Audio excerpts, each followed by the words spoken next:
तो hello friends, welcome back to my channel. और friend, आज के वीडियो सीरीज के अंदर हम डिस्कस करने वाले हैं बेसिक मैकेनिकल इंजीनियरिंग के अंदर काफी इंपॉर्टेंट टॉपिक, जिस टॉपिक का नाम है vernier caliper, micrometer and dial gauge.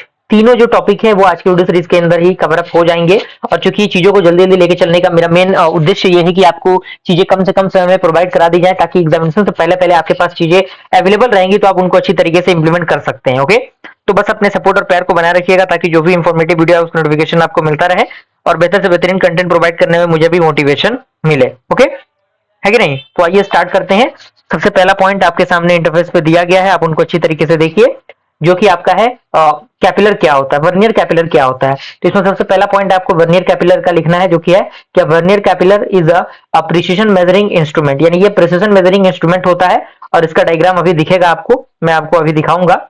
And यहाँ पे कह रहा है कि there is a main scale on the fixed jaw and a vernier scale on the sliding jaw. यानी कहने का मतलब क्या है कि यहाँ पे जो भी फिगर है, फिगर के अकॉर्डिंग ही चीजों को पॉइंट के माध्यम से लिखा गया है। तो आप एक बार फिगर को बनाइएगा प्रॉपर नेमिंग के साथ, अच्छी तरीके से। अच्छा फिगर बनना चाहिए, एक दो बार आप प्रैक्टिस करेंगे, सारा फिगर का जो डाउट है वो आपका क्लियर हो जाएगा, कोई दिक्कत परेशानी नहीं होगी। आप उनको देख के अच्छी तरीके से समझ सकते हैं। और इसके अंदर के जो भी पॉइंट्स है, सारे पॉइंट्स जो है वो इस फिगर के अकॉर्डिंग ही लिखे गए हैं। आप उनको अच्छी तरीके से देख के समझ लीजिए, पढ़ लीजिएगा, ताकि इत्मीनान से पढ़ेंगे तो आपको सारी चीजें समझ में आ जाएंगी। अब यहाँ पे जो यूजेस हैं वो दिए गए हैं कि आखिर बेसिकली जो वर्नियर कैपिलर है इसका यूज होता कहाँ है। तो इसके अंदर कह रहा है कि ना वर्नियर कैपिलर, जो कि हमने अभी फिगर में देखा, the vernier scale is read in the conjunction which with the main scale. यानी ये जो वर्नियर कैपिलर है ये रीड करता है कि एक कंजंक्शन ऑफ मेन स्केल के according. And the main scale is marked in the small division of 0.5 mm। यानी जो मेन स्केल होता है वो मार्क किया जाता है एक स्मॉल डिवीजन से, जो कि 0.5 मिलीमीटर का होता है। और यही कारण है कि जो one division of vernier scale होता है वो 12/25 mm होता है, जिसका वैल्यू होता है 0.48 mm। ओके, और यहाँ पे जो one division of vernier scale होता है वो शॉर्टर देन होता है one division of main scale के, जो कि होता है 0.5 minus 0.848 is equal to 0.02 mm। Okay, और this is known as at least count और एक्यूरेसी ऑफ वर्नियर कैपिलर। यानी इसको हम लोग क्या कहते हैं, लीस्ट काउंट और एक्यूरेसी ऑफ वर्नियर कैपिलर कहते हैं। And this accuracy can be increase by increase the length of the vernier scale. यानी जैसे जैसे स्केल का लेंथ बढ़ेगा वैसे वैसे इसकी जो एक्यूरेसी होगी वो भी क्या होगी, बढ़ेगी। यहाँ पे जो मैट्रिक वर्नियर स्केल्स है ये यहाँ पे दिए गए हैं, उसका जो रिप्रेजेंटेशन है यहाँ पे दिया गया है, आप इनको अच्छी तरीके से देख के समझ सकते हैं। अब यहाँ पे वर्किंग प्रिंसिपल आता है किसका, माइक्रोमीटर का। माइक्रोमीटर बेसिकली किस तरीके से वर्क करता है, तो यहाँ पे पॉइंट कह रहा है कि the working of micrometer depends upon the principle that the distance moved by the nut along the screw is proportional to the number of resolution made by the nut। कहने का मतलब क्या है, जो वर्किंग प्रिंसिपल होता है micrometer का वो डिपेंड करता है प्रिंसिपल पे, जिसमें जो डिस्टेंस मूव करता है उस नट के अकॉर्डिंग, जो उस स्क्रू के अकॉर्डिंग क्या होते हैं, रोटेट करते हैं। एंड यही कारण है कि thus by controlling the number of resolutions and fractions of a resolution made by the nut, the distance moved by it along the screw can be accurately predicted। यानी यही कारण है कि जो एक्यूरेसी है वो कहीं ना कहीं उसकी प्रिडिक्ट की जाती है, एग्जैक्ट जो एक्यूरेसी है वो नहीं मिल पाता। And the screw has lead of 0.5 mm and the thimble has 50 equal division. यानी जो आपका स्क्रू का लीड जो होता है उसके पास 0.5 mm का जो लेंथ होता है वो रहता है, और जो टिम्बल्स होते हैं वो 50 इक्वल पार्ट्स में डिवाइड रहते हैं। And since one resolution of thimbles equal to the 0.5 mm and therefore a moment of one timbals division equal to the 0.5 upon 50 is equal to 0.01 mm। Okay, और यहाँ पे क्या है कि this is the least count of micrometer, that is least distance which can be measure accurately by micrometer. Clear? अब यहाँ पे कुछ अलग अलग टाइप के माइक्रोमीटर हैं, उसके यूजेस हैं। यहाँ पे सबसे पहला है कि आउटसाइड और एक्सटर्नल माइक्रोमीटर। ये क्या होता है, तो इसमें कह रहा है कि it is mainly use to measure outside diameter of shaft and other circular section part और length and thicknesses of small part. यानी ये मेनली यूज किया जाता है मेजर करने के लिए जो भी आउटसाइड डायमीटर होता है किसी भी शाफ्ट का, और जो अदर सर्कुलर सेक्शन पार्ट होता है, और जो लेंथ होता है और जो थिकनेस होता है किसी भी स्मॉल पार्ट का, उसके लिए।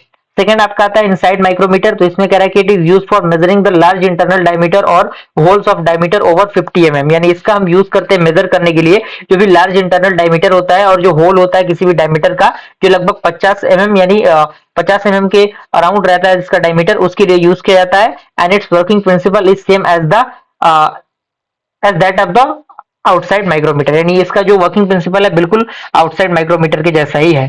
थर्ड आपका आता है स्क्रू थ्रेड माइक्रोमीटर। ये क्या होता है, तो इसमें कह रहा है कि it is used for measuring pitch diameter of screw thread and it is similar to the outside micrometer and expected that movable spindle is pointed and the end of the anvil is of the same form as the screw thread to be measured. Okay, अब यहाँ पे कुछ depth gauge है micrometer का जिसका ये use यहाँ पे दिया गया कि it is use to measure the depth of holes slot and recessed areas. Okay, अब यहाँ पे जो माइक्रोमीटर है उसका जो स्ट्रक्चर है वो और उसके जो इंपॉर्टेंट पार्ट्स है जैसे फ्रेम है, स्पेंडल है, ये सारी चीजें क्या होती हैं इस डायग्राम के अकॉर्डिंग आपको पता चल जाएगा।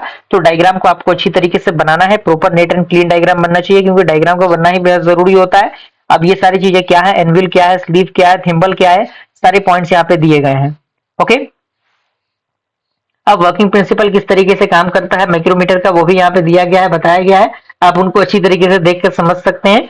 और यहाँ पे माइक्रोमीटर स्केल भी दिया गया है, आप माइक्रोमीटर स्केल को भी अच्छी तरीके से देख कर समझ सकते हैं। सारे पॉइंट्स यहाँ पे दिए गए हैं, सारे फंडामेंटल्स यहाँ पे है। उसके बाद आपका आता है डायल गेज। क्या होता है डायल गेज? भी one of the most important topic है फ्रॉम दिस यूनिट। तो डायल गेज भी आपको मिस नहीं करना है। इसके अंदर सबसे पहला पॉइंट आपके सामने दिया गया है कि द डायल गेज और dial test indicator is a mechanical device for sensing linear variations. यानी जो डायल गेज होता है और जो डायल टेस्ट इंडिकेटर होता है वो एक प्रकार का मैकेनिकल डिवाइस होता है किसके लिए, सेंसिंग लीनियर वेरिएशन के लिए। एंड ये क्या करता है, it measure the displacement of its plunger और a stylus on a circular dial by means of a rotating pointer. यानी ये मेजर करता है जो भी डिस्प्लेसमेंट होता है प्लंजर के बीच में उसको मेजर करता है। एंड अगला पॉइंट कह रहा है कि dial gauge are available for the range of measurement of 0 to 3, 0 to 5 and 0 to 10 mm। यानी इसके दायरे में जो भी रेंज रहेगा उसको मेजर करने के लिए डायल गेज का यूज किया जाता है। and these measurements indicate total movement left of the plunger and commonly used metric dial gauge have an accuracy of 0.0 mm। यानी जो करंटली यानी कॉमनली जो यूज किए जाने वाले डायल गेजेस हैं उनके पास जो एक्यूरेसी होना चाहिए वो 0.0 mm का होना चाहिए।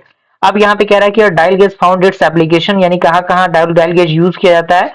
तो यहाँ पे सबसे पहला कह रहा है कि to check the flatness of a surface, to check the dimension of a workpiece, to check the parallelism of bar and rods, and to check the roundness of a component and for testing the machine tools. यानी ये अलग अलग factors हैं यहाँ पे जो dial gauge है उनका यूज किया जाता है। अब यहाँ पे कुछ एडवांटेजेस हैं, कुछ डिसएडवांटेजेस हैं। एडवांटेजेस क्या है, इसमें कह रहा है कि accuracy can be high as 0.01 mm। यानी जो एक्यूरेसी हो सकता है वो हाई हो सकता है एज 0.0 mm के अप्रोक्स। जो ऑपरेटिंग रेंज होगा वो अप टू 100 mm होगा, इजी टू रीड होगा और quick in use if one comparison is required. Limitation की हम बात करें तो लिमिटेशन यहाँ पे दिया गया 5 फैक्टर्स में, आप उनको देख सकते हैं। अब यहाँ पे कंस्ट्रक्शन और वर्किंग दिया गया है। कंस्ट्रक्शन आप देखिए थोड़ा सा कॉम्प्लिकेटेड लग सकता है आपको, लेकिन चीजें काफी आसान है, एक बार आप समझेंगे सारी चीजें क्लियर हो जाएंगी। यहाँ पे इसी फिगर को आप इसी 2 फिगर को बना लीजिएगा क्योंकि ये सारे फिगर को बनाइएगा तो कहीं ना कहीं आप भी थोड़े से कंफ्यूज हो सकते हैं। ओके, तो मुझे पूरी उम्मीद है कि यहाँ तक पूरा प्रोसेस आपको समझ में आ गया होगा।